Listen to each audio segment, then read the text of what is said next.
Ladies and gentlemen, fellow young leaders, friends, and distinguished guests, good afternoon.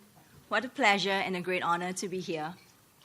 My name is Carrie Tan. I am the founder and executive director of a nonprofit in Singapore called Daughters of Tomorrow, and we're working to enable the financial self-sufficiency of underprivileged mothers. Less than 2 months ago, I left my sunny city-state to embark on the journey of a lifetime called the YSEALI program in Washington, D.C. Looking forward to expand my horizons and perspectives as a community leader.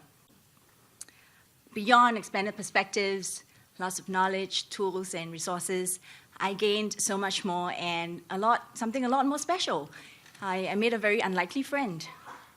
Turns out my best friend from the program is a fellow from Indonesia called Archie Anugrah, who is as different from me as night is today. And every day as we worked in the same host organization, I would give him grief about the haze situation in Singapore and say, Archie, could you please go get them to fix it? And being the good-natured guy that he is, he would very patiently explain to me the complexities of actually tackling the issue. So Archie works with youth, and I work with women, and somehow we managed to bond over the topic of environment.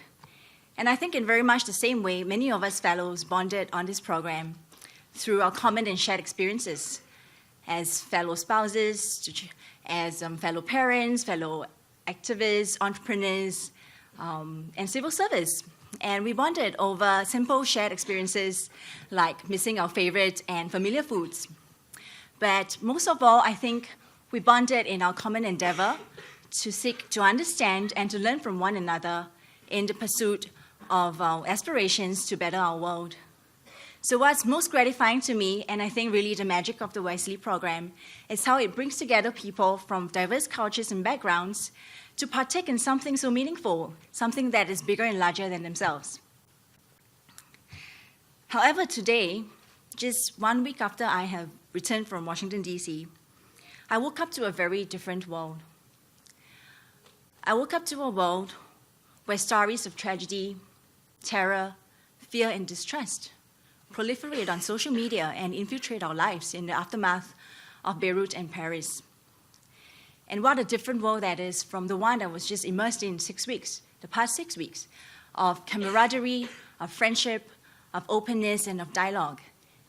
And it reminds me how precious it is that we have a platform such as this to come together for voices to be heard, for participation, and for the building of trust amongst young leaders like ourselves to underpin the way we shape the future of our societies, our communities, our countries, our region, and our world.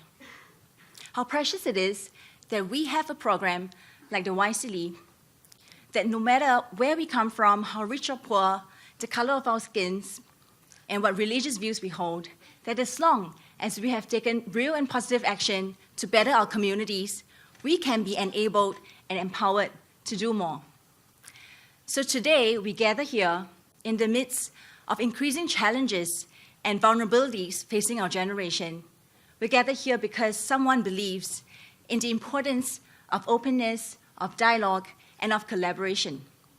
Today, 500 of us young leaders from Southeast Asia are gathered here because someone believes in the power of our dreams, the power of us, and the power of friendship to build a better world. So without further ado, let us welcome the man who put his beliefs into action, creating YSEALI program, and giving wings to our dreams, the President of the United States, Barack Obama. Good job. Thank you. Thank you. Hello, everybody. Everybody have a seat. Thank you so much. Well, good afternoon. This is, thank you. This is a very good-looking group. I want to thank Carrie for the introduction and your outstanding work to empower women in Singapore. Give Carrie a big round of applause.